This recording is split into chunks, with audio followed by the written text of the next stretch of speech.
You'll have to publish though. Okay. Yeah. There you go. Okay, so this is the Career Development Committee from the ALC, and our intention, what we've been working on so far this year has been how do we create an environment to help increase the skill set for our trainers? So that way, our agents that are coming to classes have more opportunities for learning, and our agents that are teaching have someone that's pouring into them. So we've been working on what does it look like for the market center to have an approved trainer, and what would someone need to go through to become one? So to some extent, we have this down, and to some extent, I think the three of us are going to talk about this, and then we'll be able to ask questions as we go. And probably the one thing I might just preface by, this is a work in progress. So every meeting we've had is led to here for us to have this work in progress conversation. So sound good? Sounds great. All right. So I didn't introduce myself. I'm Jason Maskill. I'm Wes Litton. Hi, I'm Rachel. Raquel Luce. Soon to be Watson. Soon to be Watson. So, okay. Okay. You already agreed to it. I know. Oh, no. Hey, did I miss something? All right. So our last meeting was KWU, Helena University, has a criteria already. So Wes, do you know what that criteria is? I can pull it up, but essentially it's attend, train the presenter, attend, train the trainer advanced workshop. You don't have to pass it, you just have to attend it. And then teach a minimum number of times in the lesson. And what is train the trainer? So there is no train the Train trainer. the presenter. So Sorry. train the presenter is like it's a group class format where you spend a day learning the basics of presenting. Not necessarily coaching or instructing, but what makes a good engaging presentation. And then day two is you actually get to give a presentation and get judged by your peers. It's super fun. I would say judge. Oh, it's complete judgmentalism. It is rate them on a scale of 1 to 5. But it's super helpful, right? They're not judging you, they're judging or criteria-ing your criteria. Developmental thoughts. Criticisming you. When did you take that one? How long ago? Ooh, that was a while ago. Yeah, that would have been 2018, 2019. Yeah, 18? we had Dick Dillingham come in. Oh, you were in that one, right? So all that's with you. Yep. It was a long time ago. I didn't remember when. So I don't remember what it was. Okay, so day one, Rachel. I was pulling up my Yeah, past and that's what I was master looking faculty. Oh, that's right. Yeah. Yeah. Okay, I'll stay with Wes. I'll come to you on the Okay, second. cool. So Wes, on day one for trainer presenter, Mhm. so what's really the focus and intention for that day? The intention is to kind of get a solid baseline of what makes a good presenter or presentation, right? It's, you get to not only witness it by the instructor's intentionality around everything he's teaching you, but then he's also giving you a significant level of practical tools to kind of develop your own training and presenting style. And then day two, you're actually giving your presentations. Mhm. So how many people are normally in class? And it really ranges. 16 is max normally. Yeah, 16? yeah, but it can be as small as 5. Mhm. I think they'll do as small as 5, but they're gonna just charge a base fee for the class. What was the benefit for you of going to the first one? Oof. Yeah. So the first one was, it was super impactful because you immediately saw what it would take to get to the level of a KWU faculty member. Like Dick Dillingham's intentionality around the whole class was incredible, to the point where like I walked in the room and he knew my name, he knew my oldest daughter's name, he knew my wife just had a baby. And it was like, and he knew their names and everything. And it was really, really cool actually. That was a small group format, so it made sense. We were gonna spend a few days together. So you get to see that, but then it was super helpful to just get all the tips and tricks. That way, when you went to craft your own presentation in day two, you kind of understood what it was gonna take to have a successful, engaging presentation. Can you give me an example of something that they might have said as a tip or trick on day one? Oh, man. So the thing that I always struggle with is being long-winded. As you attend my classes, understand. So really using a form for, hey, in your introduction, only take this long. And in your body, take this long, and make sure you hit the activity. Make sure the activity is engaging for all different learning types, that kind of thing. So I really found that the framework for the presentation was really useful. And you end up using it in the next, use a stepped up version in Train the Trainer Advanced Workshop. Okay. So Rachel, tell me what's the advanced trainer presenter So the advanced train the presenter, or train the trainer? train the trainer. Train the Trainer Advanced Yeah. Workshop. It had been so long since we last taken it that I kind of didn't know what to expect going into, but it was the same format where Antoinette knew so much about us already. Like they probably spent more time preparing for who was going to be in the room than the actual training itself. So that was really cool to see her kind of embody that of what we were expected to do then. So I was thinking like day one classes, great. We were going to learn kind of like train the trainer. And it wasn't. We had up to like 3 weeks leading up to it. She was sending emails and say, okay, 3 weeks out from the event, you need to prepare this. 2 weeks out, you need to prepare this. 1 week out. And then when we got there, she said, okay, let's draw names. Who's going to go first? And I was like, oh gosh, I was hoping we could at least like get some education around it before we jumped into it again. So I was like, I'll wait till day 2 to see how it goes. And then you guys were like, we'll knock it out day 1 and get it over with. So it was a lot different. There wasn't a lot of training around it. The training was in the feedback of each presenter going this time versus like a class setting. Right. Yeah, I completely agree with that. The feedback sessions in Train the Trainer Advanced were super helpful. Yeah. In what way? It was multiple perspectives right away, and it allowed me to feel more comfortable already knowing that people were kind of probably gonna have the same feedback as myself. Mhm. So already saying, okay, they're doing this, now I know how to do it. But then the biggest part she stressed was don't change your plan. Like if you already went in there with a plan and you've been preparing it for 3 weeks, don't go ahead and make all these changes to your notes. So then you go tomorrow and then you have no idea. And you could tell the people that felt natural up there talking about the subject and people that maybe tried something new to train on and it was completely new for them. You kind of saw the difference. Yeah, I agree with that completely. I think the 2 things that I picked up were, a lot of times I'm my own worst critic. Mhm. And a lot of times the feedback, so there would be negative, like what you can improve on and what you did great. And all the improve on stuff you already know, like you just gave the presentation. So it's just like, yep, all right, you're right. I did all that crappy stuff. Good job. But then we tend to have negative bias on ourselves. Like we tend to think negative thoughts and view ourselves negatively.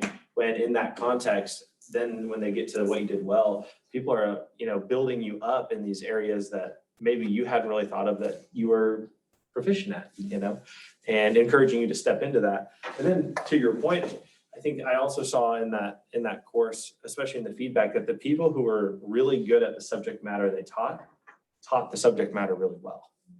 And the people who tried to get a little bit creative maybe, or teach something outside of what they do or what their niche is in the world, whether it's FSBOs or market center trainings or running market center, when they would get outside of their lane, that was where you saw some struggle. Heavy reliance on notes, getting fumbled up in the slides, that kind of thing. What was the subject you went on?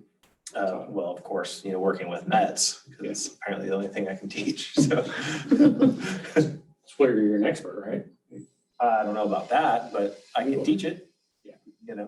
Rachel, what did you teach on? Financial basics. Also, go figure. Yeah, Yeah. the expert. Okay, so would there be any benefit in taking either one of those 2 if you had zero desire to be a KW instructor? 1,000,000% yes. Oh my gosh. Yes. In what way? Well, when I learned in Dick's class the first time, it was anytime someone ever gave you feedback, always say thank you. And so he called you out if you didn't say thank you. And you're welcoming it and you're taking it in. And it's been able to translate into no matter where I'm talking to or who I'm talking with or presenting, of feeling comfortable and what preparation has to go into it. And I also found during that class of no one really knows if you're gonna mess up unless you point it out, right? So if you're going in there and feeling confident in the material and you've taken the time to learn it and you can train on it, I think that was the biggest thing of like, I need to spend more time preparing to present than actually presenting it itself. Mhm. Can I ask you a tough question, Wes? Of course. Isn't that all you do, Jason? What did you learn about yourself through going through this second class? So we got really lucky because we had dinner with the instructor the night before the class. So she kind of gave us a little like heads up, we're getting right into it day one. And the rest of the class didn't get that. So I immediately went back and just reworked everything. Like I was like, oh my gosh, I wasn't prepared to present. I got to figure this stuff out and map it out better. So that was a huge advantage. And I learned right then that you can't just show up with the materials and expect it to be good. It's kind of like we're realtors, right? So we all show up on listing appointments, sometimes completely unprepared, and we're just like, based on our own past and our charming selves, we just think we can win the listing, right? And it does not work that way in a classroom, ever, right? 66% of home sellers and home buyers sign with the first agent that they meet. Well, this isn't a signing. Like we're trying to help people get better at whatever the subject matter is, or to become better people. And so the lack of preparation doesn't translate to 66% success.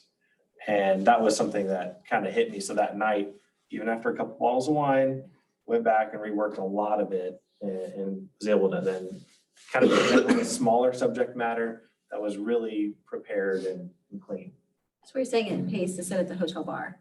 Oh, it totally pays. That is so true. Yeah. Big travel tip for KW events is never pick a hotel that doesn't have a bar. Because every I agent, agree with that. In a restaurant and food. Even if you don't you drink. need a restaurant, there has to be a bar, because every agent that's staying at that hotel or every connection you want will be there.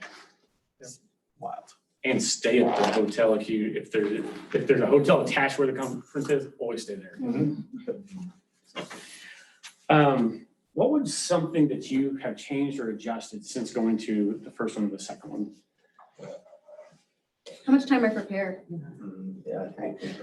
It was so easy to come into these classes, like a command class, and just walk in and say, okay, let's train on it. But then I really self-reflected, am I doing the audience justice? Am I doing the people that are coming and giving me an hour of their day to learn?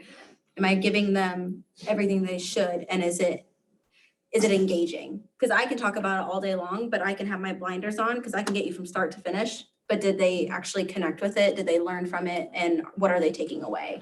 So then asking for feedback. What did you hear me say? What are you going to take away and now implement into your business? And turning it more towards them and not saying, I checked a box, I taught a class today. I think some of the things I took away from it was when we got a chance to see some other people present before we did, and I got to see what other people did well, and maybe some areas where I thought they could have done better. I was mentally thinking to myself, oh, he did that really well. I need to try to do that. Or thinking, they didn't do this well. I need to remember not to do that. So that helped me. And then also, I don't know that I fully really grasped that, you can stand up here and teach something and the person receiving it might not learn in that fashion or that way.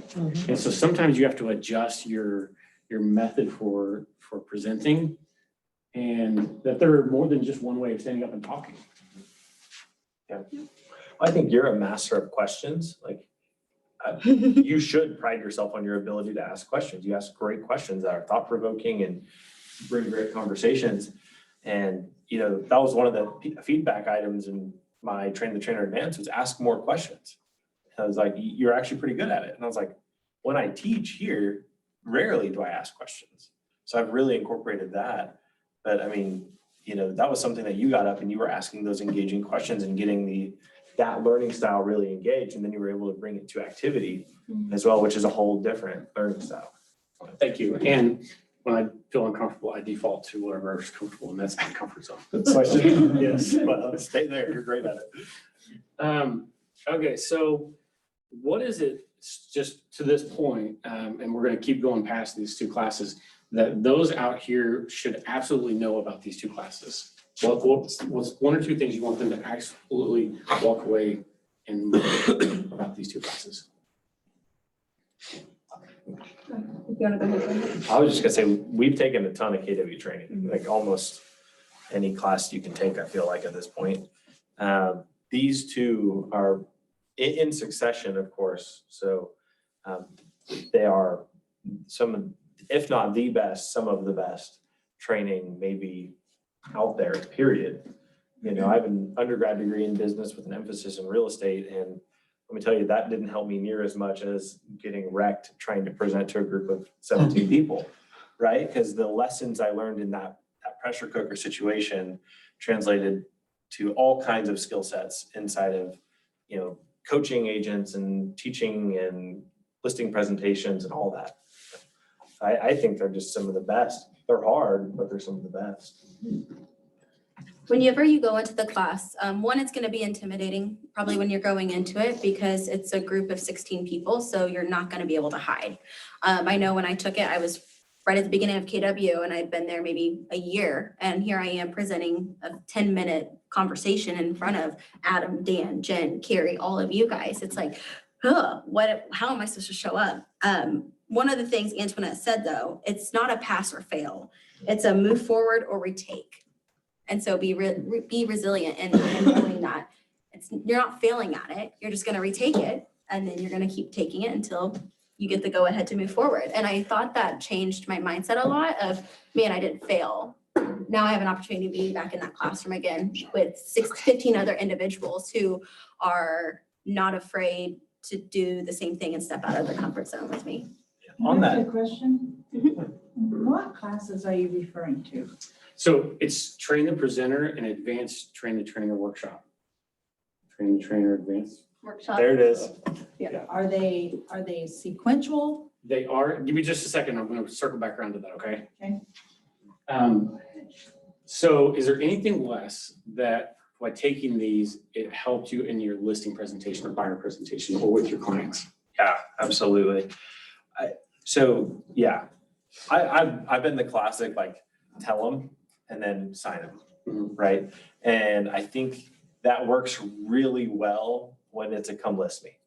Great, this is what we're gonna do, sign here, awesome.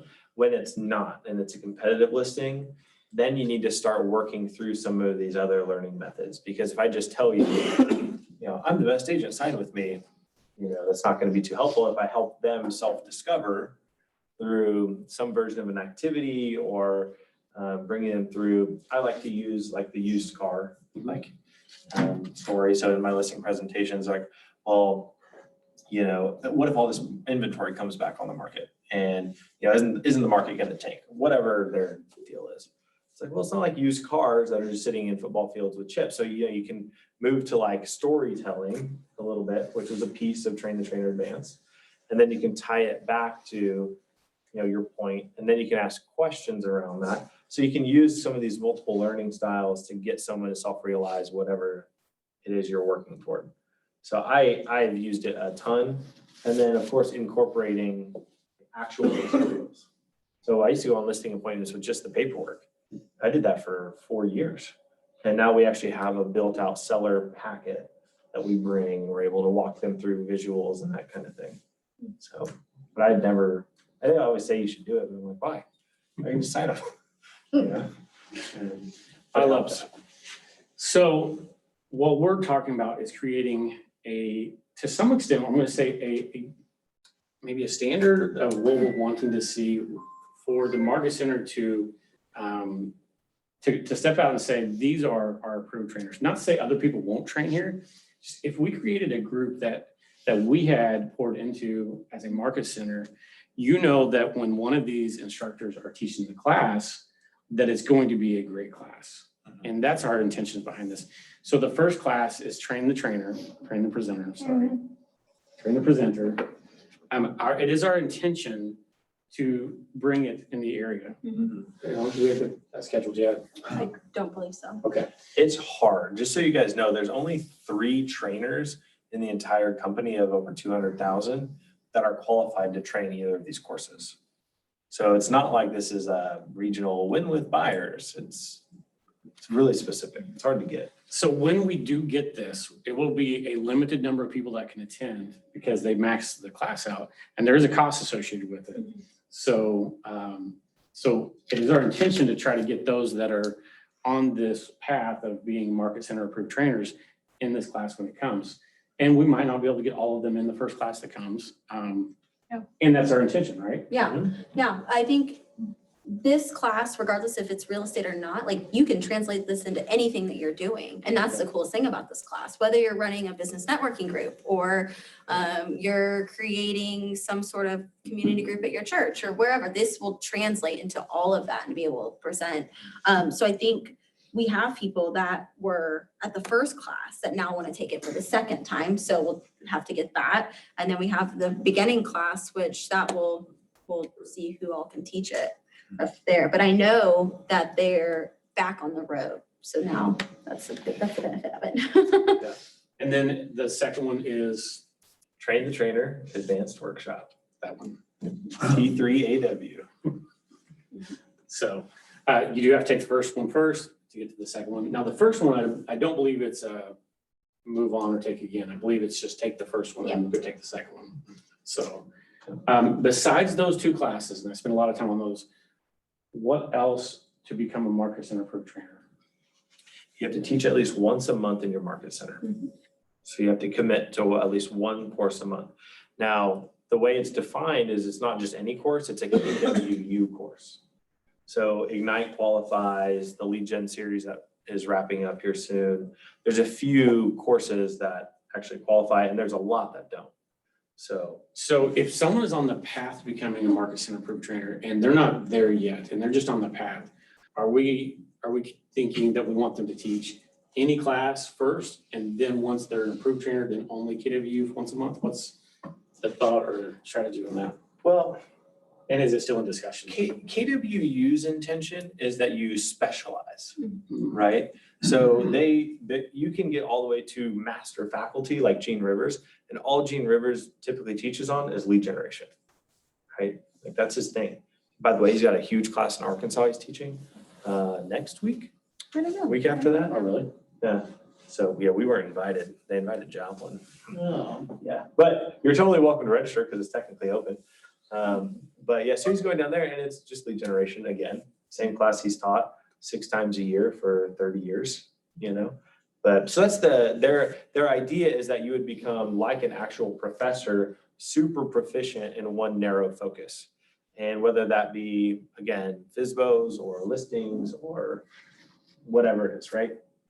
In terms of kind of getting on this path, if you haven't completed the 2 courses, I would say just teach anything once a month. Anything that you're proficient at, right? Obviously, if you've got me to teach ops or market center financials, it would be really bad.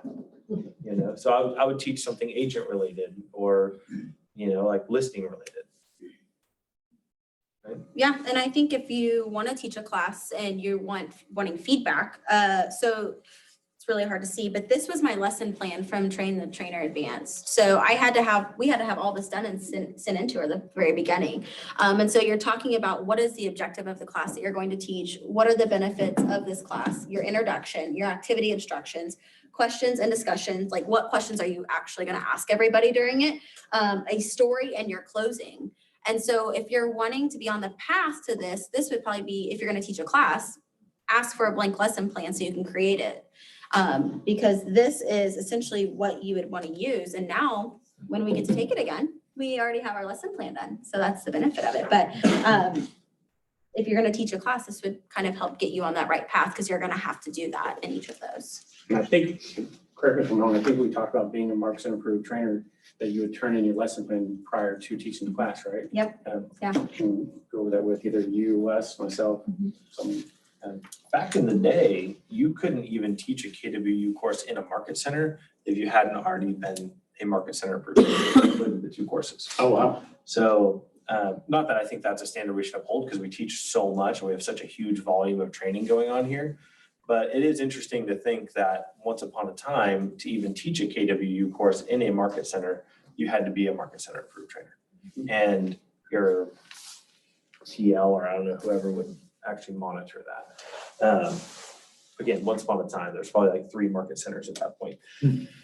I agree. I think that when you're on the path, right? And it's literally called the path to master faculty is what KWU calls it. So when you're on the path and you're at this market center approved trainer point, I think that there should be a higher standard for what you're teaching, and there should be a little bit more hype around it. In other words, you should expect to teach a larger class because you've been trained, right? And so there should be some, I don't know, steps or lead generation that you could do around your courses. So for instance, our marketing gal, Amanda, will put together social media posts, and I'll do Facebook, lead posts when I teach in other market centers. So we try to bring other people to that market center so that team leader gets introduced to recruits, right?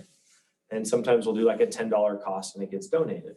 So you can kind of get creative like that, and getting creative inside your market center, especially as you're on the path, is really helpful because we'll get there. At some point, you're going to need to start collecting evaluations through Keller Williams University. So as you're on this path, it becomes really helpful to have a higher standard and to practice at that standard, because it just gets more intense as you go. Why would someone want to be, what would be some of the reasons that someone would want to be a KWU instructor? Opportunities. I mean, I think a lot of our agents, they don't want to sell real estate for the rest of their life, or if they do, they want to combine a passion for teaching alongside of it. And so you're able to share your experiences and be able to meet and connect with people. So this is another way for an opportunity for all of our agents that you can look at. And this translates into if you want to become a MAPS coach, or if you want to take a market center leadership opportunity, this will translate into all of it. And it's only going to help your development, even if you decide that that's not the path for you later on. I think there's only benefits coming out of it. So Wes, Well, I mean, you get paid, yes. I was wondering, You get paid a lot too. Yeah. when you think of opportunity in Keller Williams, what does that mean to you? Oh, wow. Okay, bringing out the big guns. Oh, that's hard. So I think when we hear opportunity, we think I get to do something different, right? I think that's a little bit faulty. Yeah, you do different things, but you still have to do the things you already do, right? It's not like a A to B, it's like AB. Like opportunity is AB, like it's more. At the same time, I think when I think through it, I think I can impact more people at a larger scale, right? So I would not make a great MAPS coach. I'm not the one to commit to someone one-on-one and see them develop over time, right?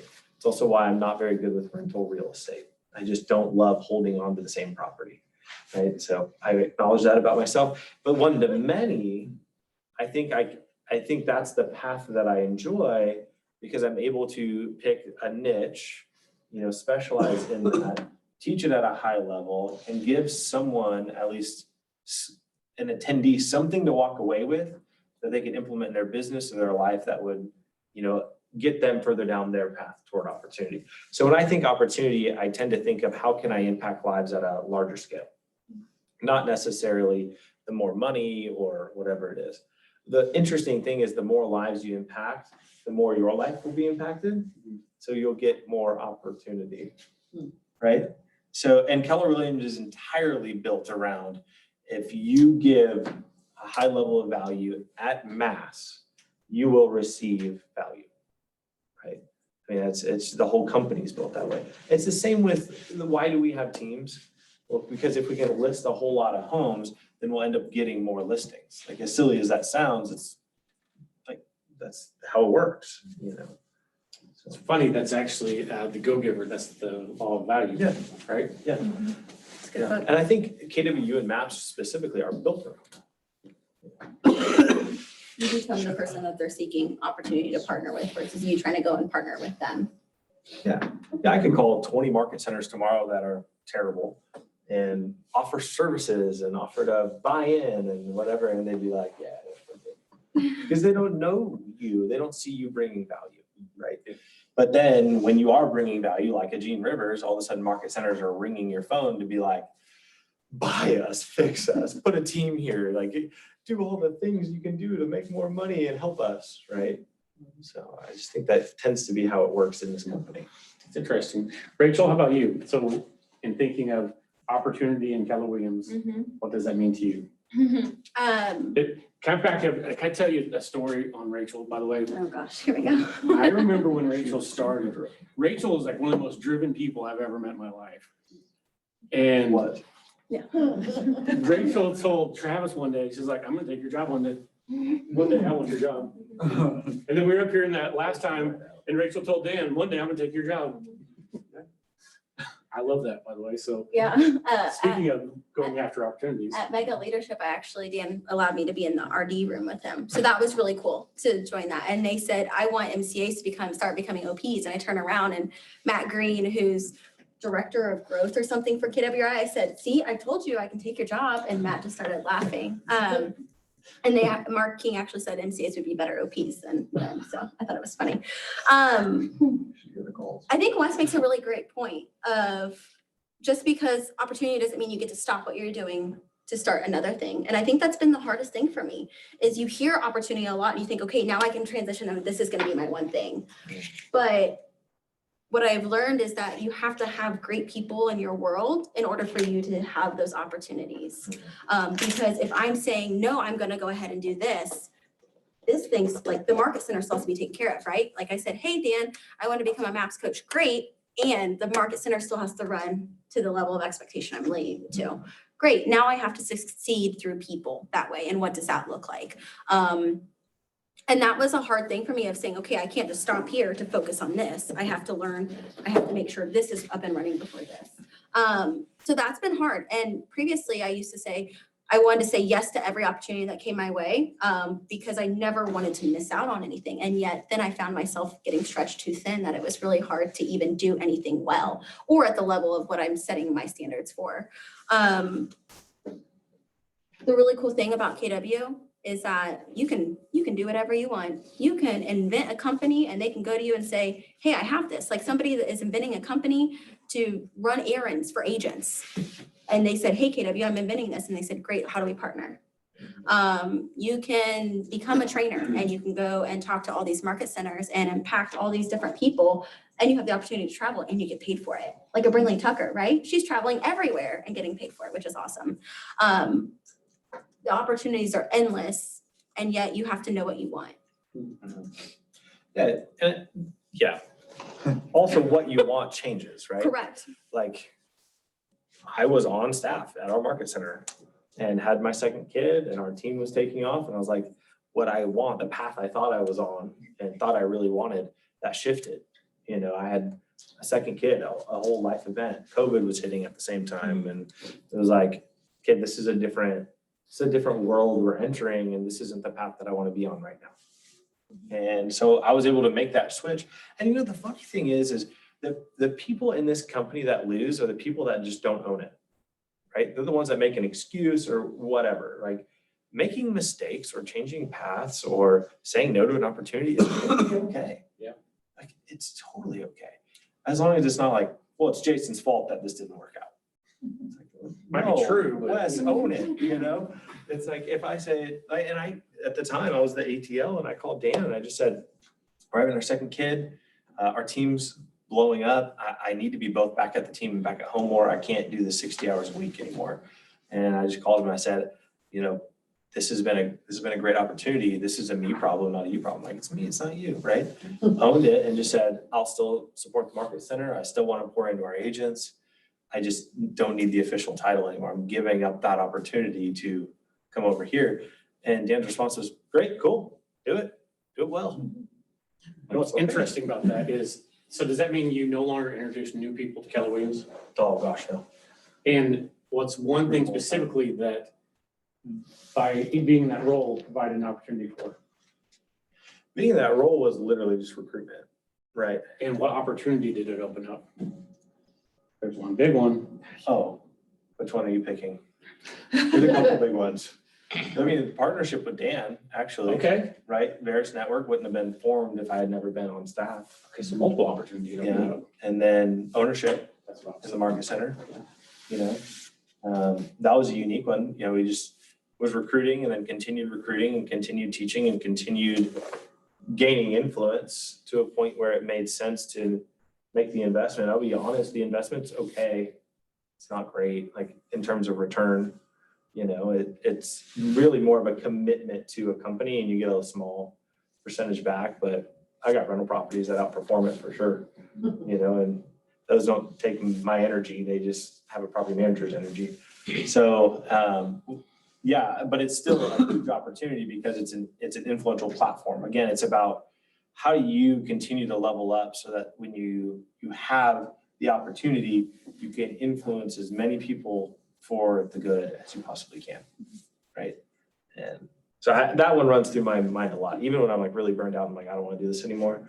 It's like, but I'm teaching next week in Overland Park and there's going to be 50 people there that I don't know and we can bring something new to them and we can maybe change their business, you know, and their lives. I saw this quote the other day on Facebook and it said, non-talent is attracted to money, talent is attracted to opportunity. Yeah. And I thought that was a really great reminder, because opportunity means so much to so many different people. And we had this conversation at Mega Leadership. A lot of MCAs started to think when they heard the word opportunity is that they had to take on a bigger role. And yet for them, the opportunity was growing right there in their market center and blooming where they're planted right there and making a larger impact. So I think it's what drives you and what pushes you. You know, I think of like Blake Cook, which I don't know if he's listening right now. His neck was. With his team, like his opportunity right there is helping his team members learn how to invest and create financial freedom. Like that's a huge opportunity that he's been able to create for them. You know, I think of like a Paulina, she's been able to rock star social media, 0 paid ads, and then she was on Family Reunion sharing with everybody, right? That. And so it's what makes you happy. And it doesn't mean you have to take on these bigger, better roles. Maybe the opportunity means you create enough money and you get to be home with your family every day at 5 p.m. or 3 p.m., right? And that is the coolest thing that real estate, Keller Williams, these other conversations like this that really challenge our thinking of what is it that we want and go out there and create it. I would on that same note, I would encourage you, it starts with production, right? Whatever role you're in, it starts by out producing. And then from there, it's the and. It's like, okay, so I'm out producing. How can I begin to leverage these pieces off to qualified talent so that we can take on the next, you know? So, and I think that was probably the origination of teams, right? And in businesses, that's why businesses grow, is there's more out there, and to take on more, they have to have qualified good help. So that KPA process becomes everything. Right? If you are not super proficient in CV and super proficient at attracting talent, it becomes really hard to take the next opportunity because you're not, it's still A, B, and you're doing all of A and you're doing all of B, right? At some point, you need to be able to say, okay, I'm now doing 20% of A and all of B. And then you kind of go, okay, now here's the next opportunity, here's C.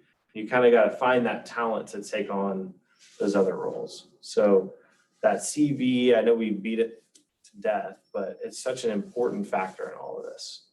I think it was at Family Reunion, I don't remember which one of the panelists said it. It said when you want an opportunity, you have to hit standards and goals first and then opportunities come. Mm-hmm. Yeah. That was one of my biggest takeaways from Family Reunion. Okay, so next steps for this, Rachel. Yeah. What's next steps here? So someone's sitting here and they're like, I want to become a market center approved trainer. And maybe it's not now, maybe I want to do that in 6 months or a year. Yeah. What's next steps? So I think if you're interested in taking train the presenter, send me an email. We'll start getting that together. The cost, it depends on the amount of people in the room. It could range anywhere from $450 to $650 potentially per person. So just putting that up front there. But if you're interested, email me, let me know. If you want the lesson plan, please email me, let me know. If you want to teach a class.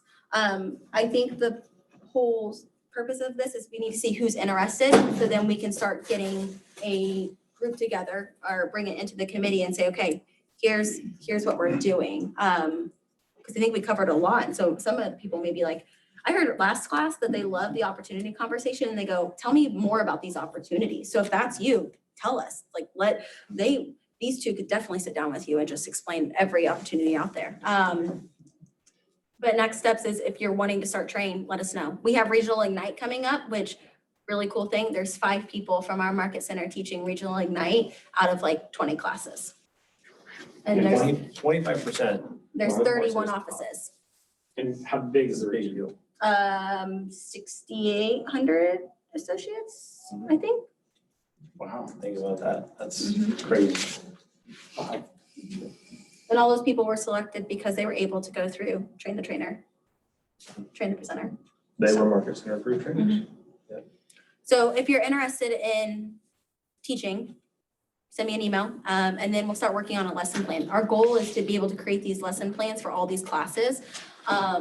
So that way we're setting the expectation. We want every agent to have the same high quality experience whenever they're coming to us and saying, I want training and support. Keller Williams is setting that bar of what that looks like. Because everybody's training personality is different is what we've kind of learned too. Yeah. We had someone give out scratchers in ours. I know, that was I awesome. know. Not to the class, but it was, Yeah. but it was awesome. No one made any money, but it was fun. Would one or both of you be willing, if we did another class in a month, Mhm.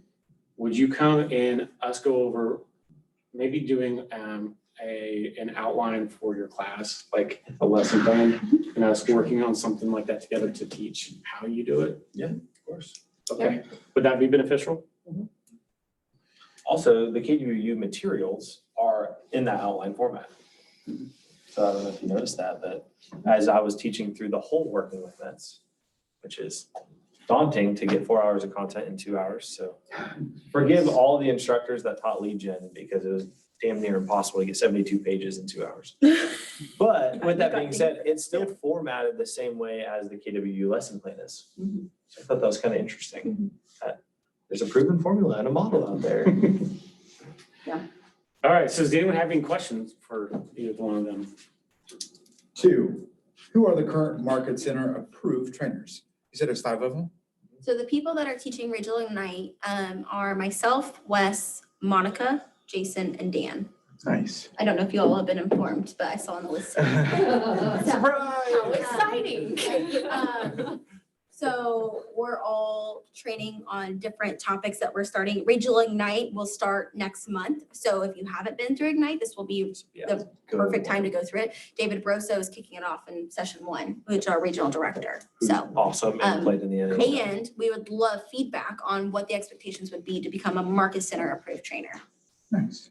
And then to be a master faculty, what you're going for, Wes, you said pay. What did they pay you that? Or is that something that's like off? I mean, Millions. No, so depending on your crowd that you can draw, so based on your influence, you can kind of charge, and you have a split with KWU on that. So hypothetically, let's say you're on a 50-50 split, and typically on a regional course, you're gonna get anywhere between 100 and 300 people.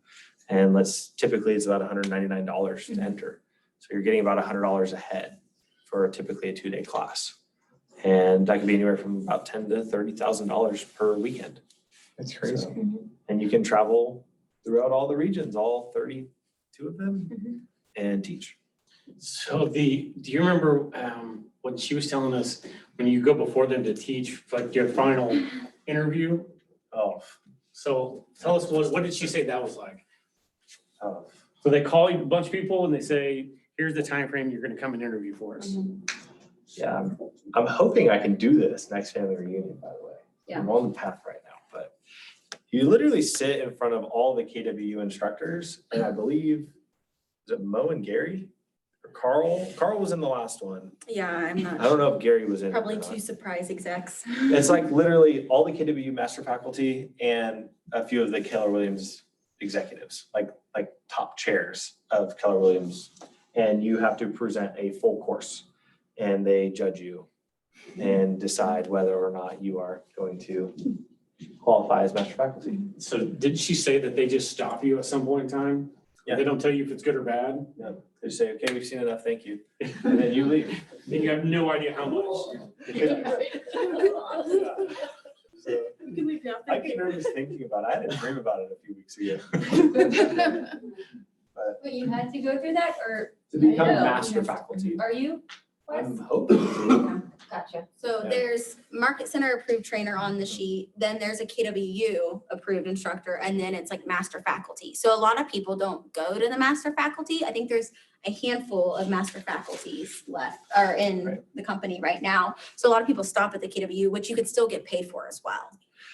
Yeah, so this is where it got really interesting, is we looked at a regional map of all the master faculty in the heartland for the gang of 30, some of the best performing market centers, highest agent counts, most sold units in the nation. In the greater Heartland region had a one master faculty member who doesn't teach anymore. He's a MAPS coach now. And that's our region. And Yeah. that's us.